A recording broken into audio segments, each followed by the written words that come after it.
Daniel González, gerente de estrategia de servicios de ciberseguridad en Innotech Security. Bienvenido, muy buenos días. Buenos días. Buenos días, Daniel. Pues comenzamos, si te parece. Te pregunto, en la situación actual se está recomendando siempre, que se pueda teletrabajar, pero ¿es una realidad posible? Es una pregunta fácil de hacer, pero difícil de responder, porque hemos podido vivir al principio de la pandemia que muchas empresas tuvieron que acogerse a los ERTEs y eso es la evidencia principal de que no es una realidad posible que todo el mundo pueda teletrabajar. Es más, para poder responder bien a esta pregunta habría que separar pues, entre empresas cuyo modelo de negocio y su entorno tecnológico está ideado para que la ubicación de dónde trabajar no sea un problema y empresas donde su modelo de negocio pues requieren de una ubicación pues como empresas de compra y venta de artículos en su local pues es más complicado que puedan teletrabajar, ¿no? Eso es algo muy evidente. Mientras que una requiere una transformación digital muy grande como una tienda online para poder empezar a subsistir en su modelo de negocio, tendrían que desarrollar un entorno tecnológico que les permita hacer esa distribución, atender los pedidos desde casa, etcétera, y otras tienen que pues tienen ya un entorno tecnológico que les es propicio para poder teletrabajar, como pues empresas que están trabajando en oficinas, que utilizan herramientas cloud, etcétera. No obstante, todas ellas estaban preparadas ya para enviar a todo su personal a teletrabajar. No todas ellas están preparadas para ello. Y es por muchas cuestiones. Y cada responsable de TI ha podido experimentar eso durante estos meses. Empresas con mayor madurez para poder afrontar esta situación son las que tienen un plan de continuidad de negocio maduro, con un plan de recuperación ante desastres bien trabajado. Y lo que estamos viviendo una situación de crisis equiparable a ello, porque estamos ante una pandemia, entonces hemos tenido que cambiar nuestro modelo para poder seguir atendiendo nuestro negocio y hemos tenido que activar mecanismos de contingencia, lo que muchas de ellas sí que están es en el nivel de madurez suficiente como para poder afrontar ese cambio de modelo, ¿no? Y uno de los escollos que más trae de cabeza a los administradores es el tema de la ciberseguridad por todo lo que se ha podido comentar, por todos esos ataques, todos esos vectores de ataques que ahora se abren ante la nueva realidad que vivimos dentro de las empresas. Y pues ese es un tema muy importante a tener en cuenta a la hora de cambiar ese modelo de negocio y al que muchos administradores de TI pues, le tienen cierto pavor. Pues precisamente sobre lo que has estado comentando, Daniel, te quería preguntar, y es que si están verdaderamente las empresas maduras en este sentido y en qué grado de madurez, en tu opinión. Pues un poco lo que hemos comentado, creo que hay mucho trabajo por hacer. Si las empresas están ya con un plan de continuidad de negocio eh, maduro, pues podrán tendrán más facilidades para poder entrar en esa situación de teletrabajo y habrá muchas cosas que tendrán que desandar, pero es una cuestión ya de cada empresa. El nivel de madurez de cada empresa no significa que una compañía, por no poder mandar a su personal a teletrabajar, esté haciendo las cosas mal. Significa que simplemente su modelo de negocio y su forma de subsistir en este mercado, pues le ha ido llevando por un camino. Las decisiones que han ido tomando han sido las apropiadas hasta que nos hemos dado cuenta de que en una situación de pandemia pues no era tan fácil poder continuar. Entonces hay que hacer unos cambios, hay que afrontar una serie de cambios importantes en muchos de los casos y entonces, pues eso es lo que podría medir un poco el nivel de madurez. Como respuesta simple es no estamos en un nivel de madurez a nivel general como para poder teletrabajar. Como bien decías, Daniel, son preguntas aparentemente simples, pero las respuestas muy complejas, sin duda. Y te lanzo otra, a ver qué te parece. En esta situación de crisis, como sabemos y estamos hablando, ese teletrabajo se convierte en una necesidad para muchas empresas, pero ¿de quién es la responsabilidad? Y me refiero, ¿a quién se debe mirar dentro de la organización para definir ese plan de acción? Buena pregunta. Muchas veces tendemos a pensar que el hecho de que se pueda teletrabajar es una responsabilidad de los administradores de sistemas, del responsable de la TI. En realidad, en una situación de crisis, en una situación como esta, la responsabilidad no corresponde al entorno de TI, responde más bien a negocio, porque se van a tomar una serie de decisiones que consiste en subsistir dentro del negocio, ¿no? Que tu negocio siga dando frutos y siga pudiendo mantener los diferentes puestos de trabajo. Entonces, las decisiones siempre las va a tomar la dirección y hay que respetarlas, hay que entenderlas y además hay que remar en la misma dirección que en este caso, pues dirección pueda decidir, porque si deciden mandar a su personal a teletrabajar, pero no tienes el entorno tecnológico más apropiado, pues a lo mejor hay que abrir vectores de entrada que no son los más, no están en el nivel de madurez apropiado para poder mandar a todo el mundo a teletrabajar. Pero es que si no lo haces, pues a lo mejor mañana no hay ingresos y por ende pues hay que cerrar la compañía. Entonces, estamos en una situación en la que quien va a tomar las decisiones y quien es el responsable de esas decisiones es negocio, es la dirección de la empresa. Uh-huh. Recuerdo a todos los espectadores que nos están viendo que pueden enviarnos las preguntas y que las podremos trasladar a Daniel sobre este tema tan interesante y además que es crucial ahora mismo para las empresas. Identificados, Daniel, esos interlocutores, esos actores principales y quizás también establecido un comité de crisis, ¿no? ¿Cuáles serían los siguientes pasos a dar, en tu opinión? ¿En qué deberían las empresas poner ese foco primero y qué es lo que no pueden dejar de lado bajo ningún concepto? Pues es otra pregunta también fácil de hacer, pero muy difícil de responder, porque desde el momento en el que hemos vivido esta pandemia, hemos estado en situación constante de cambio, tanto en el marco legal como en que no sabíamos si íbamos a estar confinados, no sabíamos qué es lo que iba a pasar, si nos iban a cambiar el horario, si nos iban a obligar a teletrabajar. Había muchas cosas que estábamos en una situación de incertidumbre constante y seguimos en una situación de incertidumbre constante. Entonces, eso nos afecta. O sea, a veces pensamos, porque vivimos en nuestro día a día, que nuestro modelo de vida, nuestro modelo de trabajo es el único que existe, pero en realidad el hecho de que cierren perimetralmente una comunidad autónoma impacta en muchos de los negocios que tenemos en este país, ¿no? Entonces,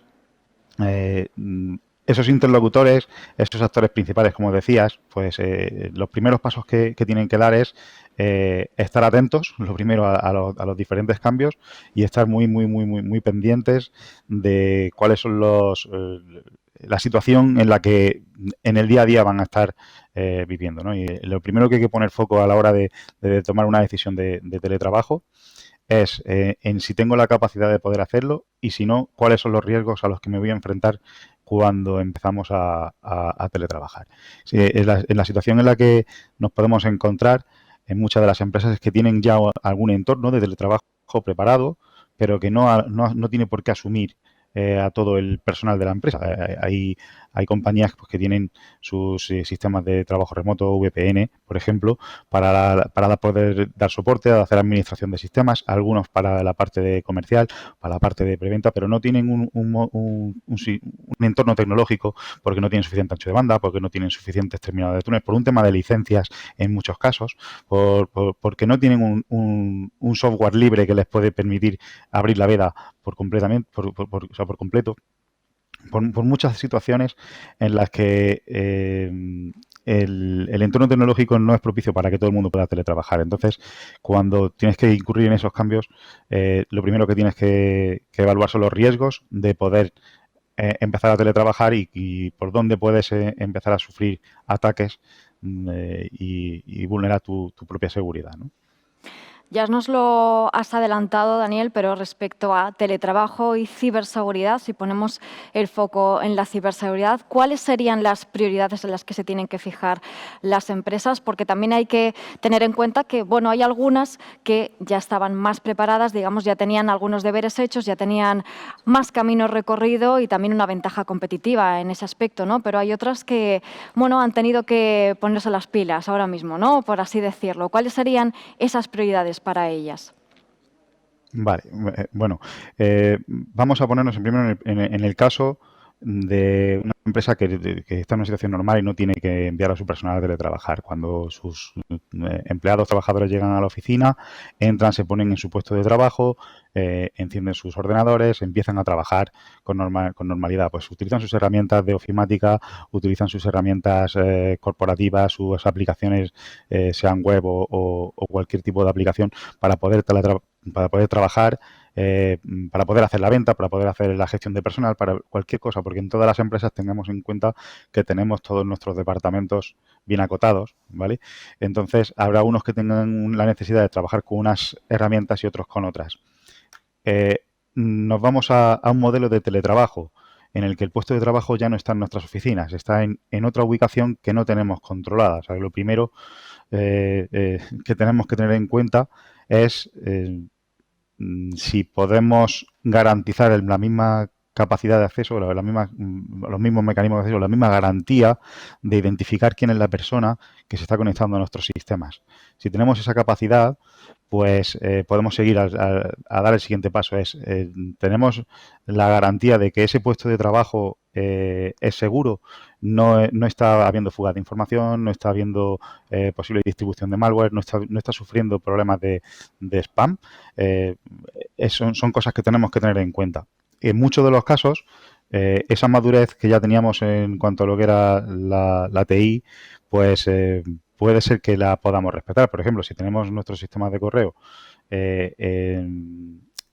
con un sistema anti-spam delante, pues quizá en el hecho de que el trabajador esté en su casa no le afecta, pero el hecho de que tenga un ordenador en casa de alguien de tu familia que pueda estar plagado de virus y no tengas una barrera perimetral que evite que ese virus ese malware te pueda contagiar, pues puede ser un problema. Entonces, ese sería el siguiente paso. Primero, identificar y autenticar a las personas y segundo, pues como una prioridad, pues asegurar que el puesto de trabajo no está en riesgo de sufrir pues contagios de ransom o cualquier otra amenaza que nos pueda en ese momento que en constante evolución pues nos pueda atacar. Sin duda, esos ataques de ransomware que además han sido un quebradero de cabeza para las empresas durante los últimos años, pero especialmente durante estos últimos meses ha sido especialmente duro. Y en la situación actual, además, Daniel, ¿cómo dirías que pueden prepararse las empresas para que cada cambio que se implementa nuevo, ¿no? Por ejemplo, entradas, salidas de profesionales, cambios de normativas, restricciones, etcétera, pues no sea un riesgo añadido, un esfuerzo adicional excesivo en lo que se refiere a la seguridad? ¿Esto es posible preverlo de alguna forma?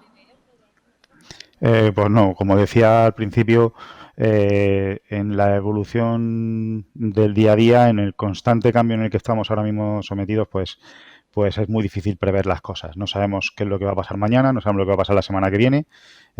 Fijaros, por ejemplo, en Andalucía lo que ha pasado, que se ha tomado una medida de que a las 6 de la tarde se tienen que cerrar todos los comercios no esenciales. Eso afecta a muchas cosas, entonces también nos va a afectar en el marco legal otras cuestiones.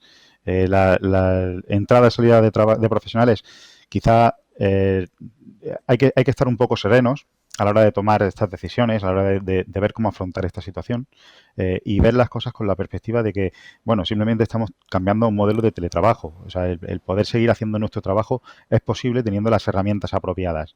Entonces, entradas y salidas de profesionales, pues tenemos que tener en cuenta si existen bajas voluntarias, si tenemos que existen bajas por enfermedad. Es una realidad a la que también nos enfrentamos porque estamos en una situación de pandemia y quizá de un día para otro nos encontramos con que nuestros trabajadores pues están enfermos.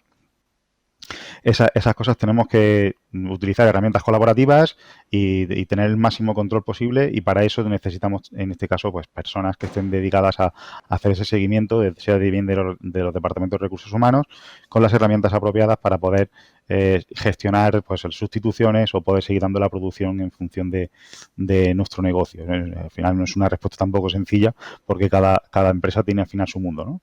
Pero bueno, eso sería la cuestión importante en este caso que tenemos que tener en cuenta. Y Daniel, has hablado de estrategias, has hablado de procesos, de las personas, los responsables, de establecer esos planes, pero la tecnología también es clave, ¿no? Has mencionado ya algunas, pero bueno, por mencionar otras, firewall, SIEM, mecanismos anti-phishing, anti-spam, etcétera, pues son claves también, ¿no? Y más aún ahora. ¿Qué pueden aportar en este sentido las tecnologías open source? Vale, pues las tecnologías open source pueden aportar prácticamente todo.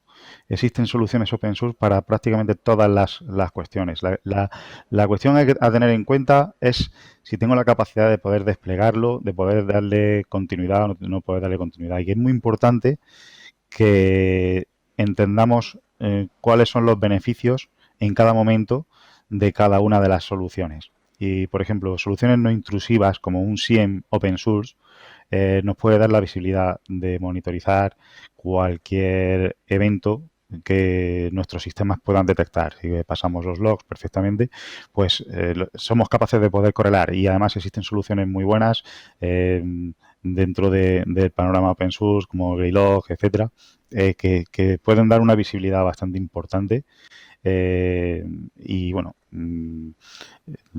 creo que una solución de SIEM y de poder correlar los eventos es fundamental en esta situación porque monitorizar qué es lo que está ocurriendo, tanto el tráfico como el posible malware, como eventos que puedan identificar algún tipo de ataque, de negación de servicio o cualquier otra cuestión que al final es poder ver, poder monitorizar es una de las cosas más importantes en esta situación.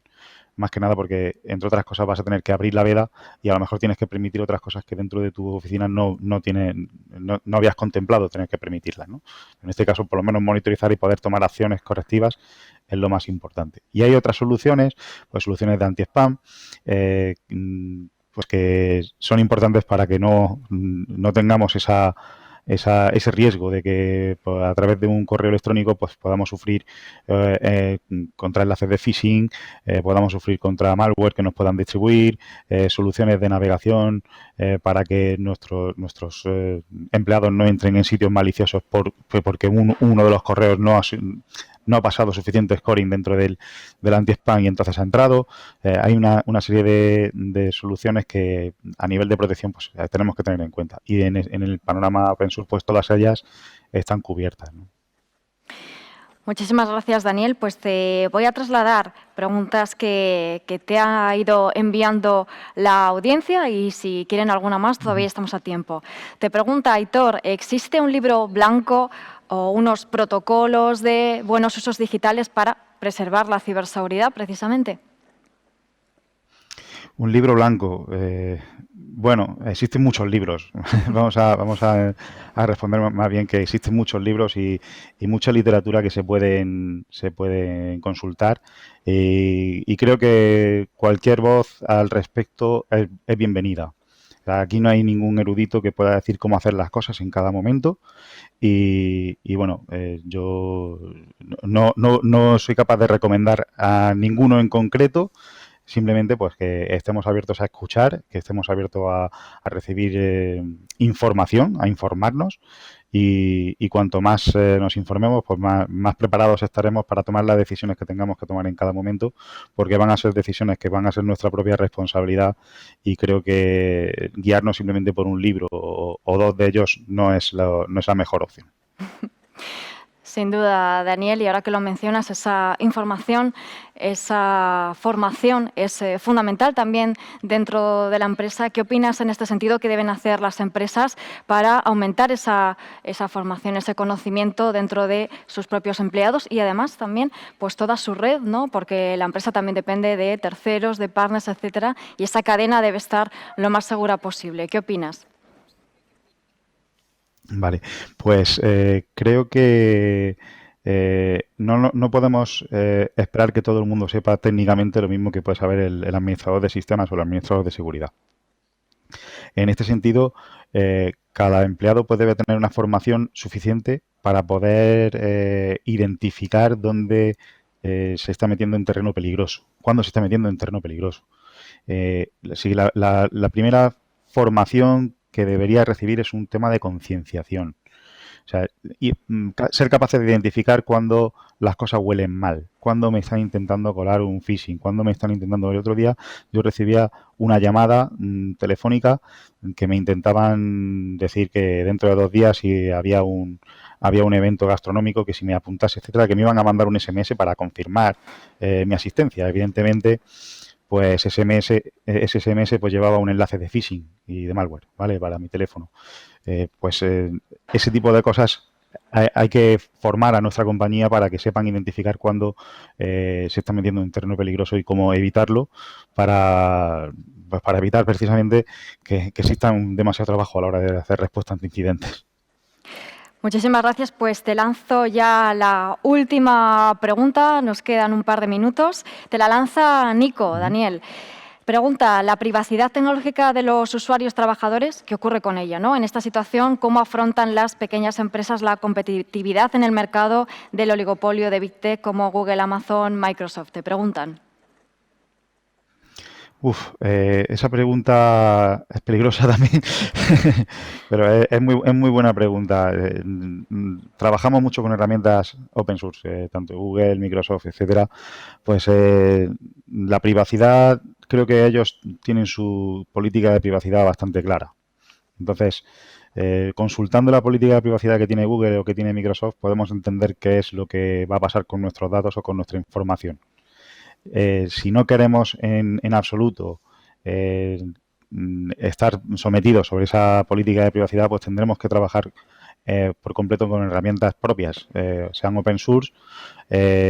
Con ello evitamos muchos problemas de privacidad, porque al final somos nosotros quienes administramos los sistemas por completo en un código libre y entonces podemos decidir hasta desde el mismo firmware de los dispositivos si tienen integraciones con ciertos con Google o con lo que sea, ¿no?